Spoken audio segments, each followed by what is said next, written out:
Memory does not always disappear in a dramatic flash. Sometimes it fades in the quiet hour after dinner. One night of crackers and television will not ruin you, but years of underfeeding your evenings, eating like your brain does not matter, and calling that being careful, can leave you foggy, brittle, and frightened by your own forgetfulness. Hello, my dears. Mabel Thompson here, 103 years old. You are watching a century flash by. To be clear, this is not medical advice. Go to the hospital for a broken leg. But I have outlived almost every doctor who ever warned me. I've seen 2 world wars and 18 presidents. But you know what? The truth never changes. Before you click away, sit down.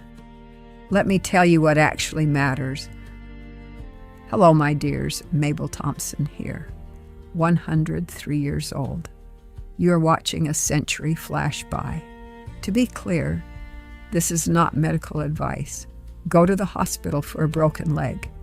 But I have outlived almost every doctor who ever warned me. I've seen 2 world wars and 18 presidents. But you know what? The truth never changes. Before you click away, sit down. Let me tell you what actually matters. People your age are not terrified of birthdays. They are terrified of that awful little pause when a name should come easily and does not. Terrified of walking into the kitchen and forgetting why. Terrified of hearing concern in their daughter's voice when she says, "Mom, are you feeling all right?" That is the real fear, not wrinkles, not gray hair, losing command of your own mind. I knew a woman named Helen Mercer, 77, former piano teacher, neat as a pin, proud as a queen, and sharp enough to correct your grammar while buttering toast. Then she started forgetting the names of the songs she had taught for 30 years, not all at once. Quietly.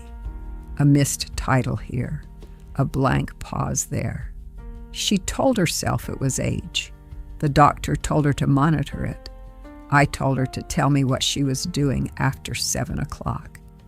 That is where the lie likes to hide, in the evening, in the lonely bowl of cereal, in the sugary yogurt cup pretending to be health food, in the toast passed off as supper, in the blue light, the low appetite, the little rituals of giving up.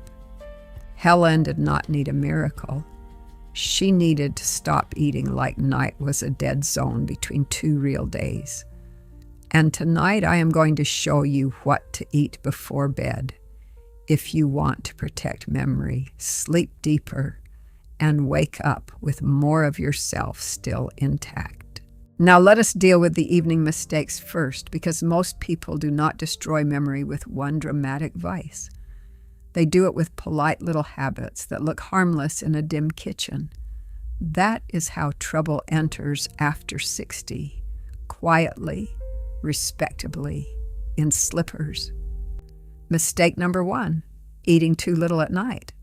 I know why people do it. Appetite gets smaller, dentures get fussy, digestion gets touchy. Some of you are tired by 7 o'clock and would rather nibble than prepare a real meal. But listen to me. A starving evening does not create a clever morning.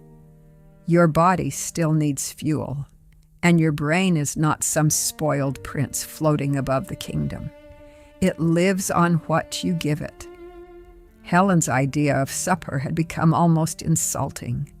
Half a banana, a few crackers, tea. Sometimes one of those little yogurts with more sugar than dignity. Then she would wake up feeling hollow, shaky, and ashamed that her thoughts came slowly. She thought she had a memory problem. I thought she had an evening problem. There is a difference. One makes you helpless. The other gives you somewhere to start. Mistake number 2, eating sweet, soft nonsense because it feels easy. Cereal, cookies, toast, instant oatmeal loaded with syrupy foolishness. The food companies love this stage of life. They know you are tired. They know you want comfort. So they wrap up sugar in soft textures and call it senior friendly. Senior friendly, my foot. If it leaves you hungry an hour later and foggy the next morning, it is not friendly to anything except their profits. The package smiles at you. Your brain pays the bill. Mistake number 3, treating night like dead time, standing over the sink, eating in front of the television, chewing while the phone flashes in your face. No plate, no pause, no care. You think food is just food. Not at this age. After 60, the way you eat becomes part of what your nervous system learns to expect from life. Rush, neglect, and loneliness are not seasonings I recommend. And before anybody starts blaming themselves too sweetly, let me add this. If you have been told for years that forgetfulness is just part of getting older, ask better questions. Ask whether you are undereating. Ask whether your dinner has quietly turned into snacks. Ask whether your evenings have become a little graveyard of low standards. Self-advocacy is not only about doctors and prescriptions. Sometimes it is about refusing to abandon yourself after sunset. So here is the first bedtime food I want in your house. Plain Greek yogurt with walnuts and berries. Not because it is trendy, because it is useful. The yogurt gives you protein. The walnuts add richness and staying power. The berries bring flavor without turning your night into a dessert parade. It is soft enough for many older mouths, simple enough for tired hands, and respectable enough to count as real care instead of edible surrender. And let me say something that may annoy a few of you. A clean-looking snack is not the same thing as a nourishing night meal.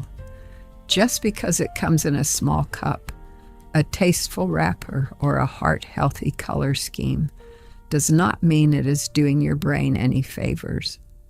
Pretty packaging has escorted many a decent American into weakness. When Helen finally started eating that bowl at night, sitting down properly with the television off, something changed, not magic, relief. She stopped waking up like a house with half the lights out. The names did not return like a brass band marching through the door. But the fog loosened, the panic loosened. And that, my dears, is where hope begins after 60. Not in miracles, in standards, in deciding that your evening brain deserves better than crackers and surrender. Now, let me show you how to think about bedtime food the right way, because I am not here to sell you a magical spoonful of nonsense. This is not fairy dust for the brain. It is steadiness. It is rhythm. It is the old-fashioned dignity of feeding yourself properly before the lights go out. First, let us go back to that bowl. Plain Greek yogurt, walnuts, and berries. Not because it is pretty, because it covers 3 jobs at once. Protein, staying power, and flavor that does not smack your blood sugar around like a screen door in a storm. The walnuts matter, and I do not want you treating them like garnish for respectable people. They add substance. They slow things down. They tell the body this is a real meal, not a frightened little peck before bed. And the berries, no, they are not there to make the bowl look cheerful for company you do not have. They are there because food should still feel alive at this age. Seniors are forever being handed beige food and low expectations, as if once you cross 70, you are supposed to live on mush, pills, and polite decline. I reject that completely. A brain that still has work to do deserves color, texture, and care. If yogurt does not suit you, then here is another solid option. Eggs, 2 boiled eggs, or scrambled eggs done softly. I know some of you were taught that eggs are dangerous, then harmless, then dangerous, then heroic, depending on which expert needed attention that year. I have buried enough experts to stay unimpressed. Eggs are simple, useful, dependable, and before bed, dependable is exactly what we are after. I see you, sweetheart, eating over the sink, phone in your face, telling yourself food is food. No, not at this age. After 60, food is rhythm. Food is reassurance. Food is one of the last daily chances you have to tell your own nervous system, I am still here, and I am still worth tending to. When supper becomes an afterthought, the spirit hears that message too, and the spirit is listening at night. Now let us talk about oatmeal, because the diet industry has managed to confuse even oatmeal. Plain oats are fine, good even, but that sticky little packet full of sugar and cinnamon perfume is not the same thing. If you want oatmeal before bed, make it real and give it company. Add walnuts, add Greek yogurt on the side, or have a small bowl with an egg earlier in the evening. The rule is simple. Never send carbohydrates to do a protein's job. That was Helen's mistake for years. She kept trying to soothe herself with gentle little foods that demanded nothing and offered very little back. Soft toast, instant oats, sweet yogurt, a banana, and hope. What was fading in her evenings was not only nutrition, it was standards. The standard that a woman who taught children Chopin for 30 years deserved a real bowl, a real plate, a real pause, and a real night ritual. The thing slowly hurting her memory was not butter. It was silence. It was lowered expectations for being alive. So here is what I want you to remember. Bedtime food should not be heavy enough to punish you, sugary enough to toy with you, or flimsy enough to disappear the moment it hits your stomach. It should be calm, grounding, gentle, but not weak. Real food in a real bowl, eaten like your life is still happening, because it is. Memory is not only about what the brain stores. Sometimes it is about whether the rest of you still feels protected enough to rest. Feed yourself with steadiness, and the mind often stops sounding the alarm quite so loudly. That is not a miracle. That is care.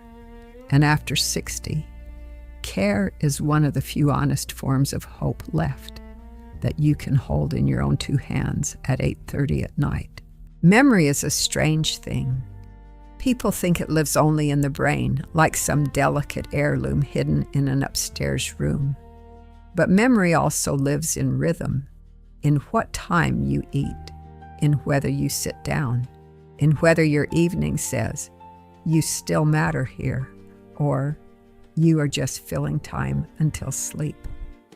Helen did not need a miracle berry from the Amazon rainforest or a powder scooped out of a plastic tub by a man with perfect teeth on television. She needed a real bowl, a real pause, a real standard. She needed to stop treating the night like the day was already over, because that is how people begin disappearing before they are gone. Quietly, respectably, one lowered expectation at a time. And let me say something that may sting. The deadliest thing on the table is not always sugar or butter.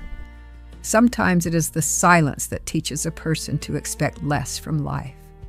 Less care, less color, less nourishment, less hope. I despise that kind of surrender more than I despise burnt coffee.